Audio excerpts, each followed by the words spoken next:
दोस्तों चैनल पे वापस स्वागत है। आज हम करेंगे एकदम गहरी खोज एक सच्चे लेजेंड, एक राजा, एक योद्धा टीपू सुल्तान की जिंदगी के बारे में। ये कोई आम हिस्ट्री लेसन नहीं है, ये है उन कहानियों के पीछे छुपे इंसान को जानने के बारे में। हम बात करेंगे टीपू सुल्तान के बारे में 10 ऐसे अमेजिंग फैक्ट्स की जो आपको स्कूल में कभी नहीं पढ़ाए गए। तो तैयार हो जाइए, लाइक बटन दबा दीजिए एल्गोरिथम के लिए, और चलिए खोलते हैं मैसूर के टाइगर का रहस्य। हर लेजेंड का एक निकनेम होता है ना? जरा सोचो, Dhoni, captain cool, Virat Kohli, king Kohli. ये नाम आपको उस इंसान के बारे में, उसके कैरेक्टर के बारे में कुछ बताते हैं। टीपू सुल्तान, उन्हें मैसूर के टाइगर के नाम से जाना जाता था। क्यों? क्योंकि वो एक टाइगर की तरह लड़ते थे। उनकी बहादुरी, उनका दमखम, अंग्रेजों के सामने कभी न झुकने का उनका जज्बा, इसी ने उन्हें ये नाम दिलाया। वो निडर थे, अडिग थे कॉलोनियलिज्म के खिलाफ, एक सच्चे रेजिस्टेंस का प्रतीक। लेकिन बात सिर्फ ताकत की नहीं थी। टाइगर अपनी चतुराई, अपनी स्ट्रेटेजिक थिंकिंग के लिए भी जाना जाता है, और टीपू सुल्तान, उनके पास ये सब बहुत ज्यादा था। वो युद्ध के मैदान में माहिर रणनीतिकार थे। उन्हें पता था कब हमला करना है, कब बचाव करना है, जमीन का इस्तेमाल अपने फायदे के लिए कैसे करना है। वो हमेशा एक कदम आगे रहते थे। ये कोई ऐसे ही निकनेम नहीं था दोस्तों, ये कमाया गया था, इसका सम्मान किया जाता था, इससे डर लगता था। आपको लगता है एलॉन मस्क ने रॉकेट बनाए? फिर से सोचो, टीपू सुल्तान 18वीं सदी में ही रॉकेट आर्टिलरी इस्तेमाल कर रहे थे। मैं बात कर रहा हूं एडवांस्ड मिलिट्री टेक की दोस्तों। ये आपके दिवाली के पटाखे नहीं थे, ये रॉकेट युद्ध के मैदान में गेम चेंजर थे।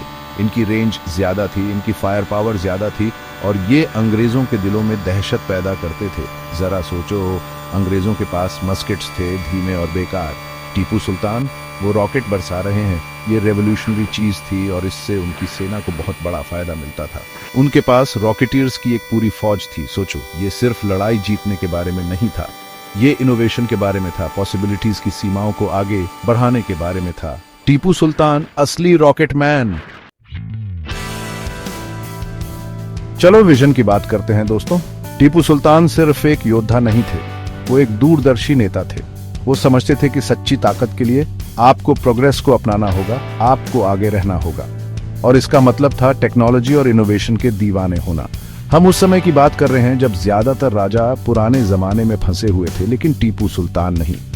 वो हमेशा नए आइडियाज, नए इन्वेंशंस की तलाश में रहते थे। ऐसी कोई भी चीज जो उनके राज्य को फायदा पहुंचा सके। उन्हें ज्ञान की प्यास थी, प्रोग्रेस की भूख थी, जो उनके समय में रेयर थी। चौथा अध्याय, फ्रेंच और भी बहुत कुछ में माहिर। आपको लगता है मल्टीलिंगुअल होना कूल है? टीपू सुल्तान फ्रेंच समेत कई भाषाओं में माहिर थे। यह सिर्फ दिखावा करने के लिए नहीं था दोस्तों, ये ब्रिजेस बनाने के लिए था, दुनिया को समझने के लिए था। वो जानते थे कि ज्ञान ही शक्ति है और भाषा उसकी कुंजी है। फ्रेंच, फारसी, अरबी, कन्नड़, उर्दू, वो एक लिंग्विस्टिक जीनियस थे।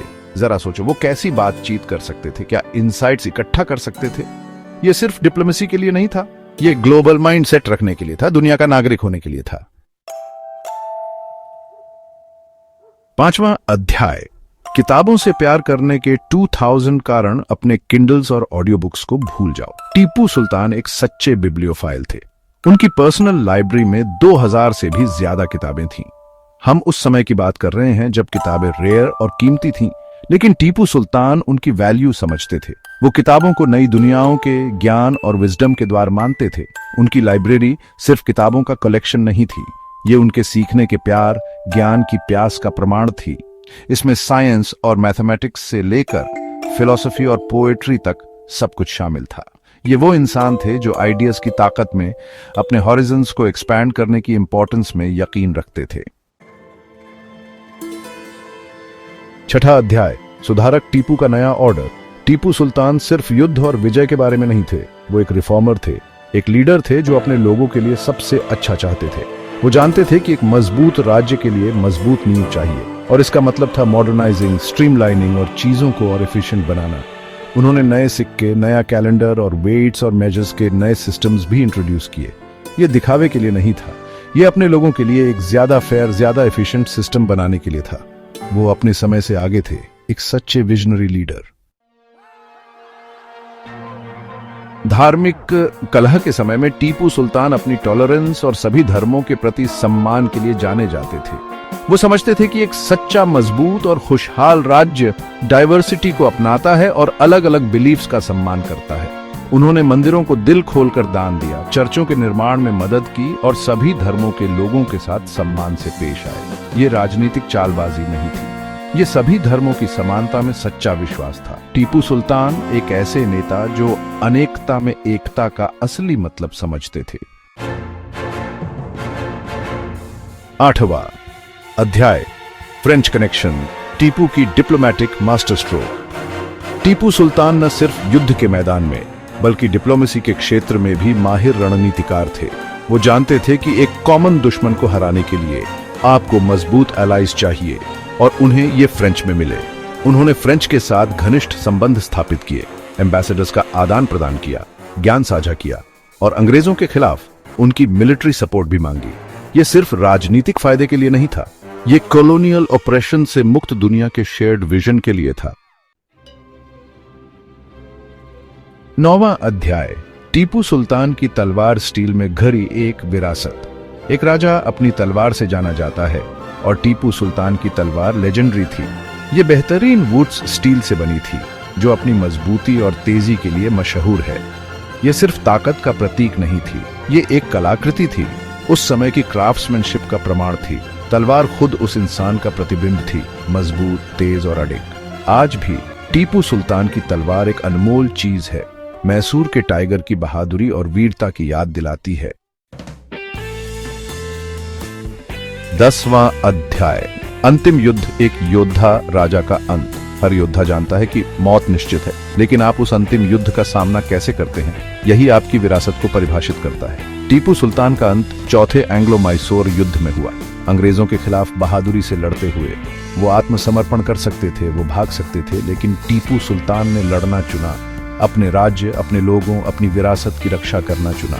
वो एक योद्धा की मौत मरे युद्ध के मैदान में तलवार हाथ में लिए, हार में भी वो रेजिस्टेंस का प्रतीक बने रहे, आखिर तक एक सच्चे टाइगर।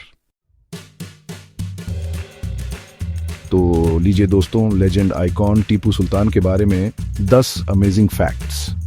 ये सिर्फ एक हिस्ट्री लेसन नहीं था, ये उन कहानियों के पीछे के इंसान को, एक योद्धा के दिल को, एक जीनियस के दिमाग को समझने के बारे में था।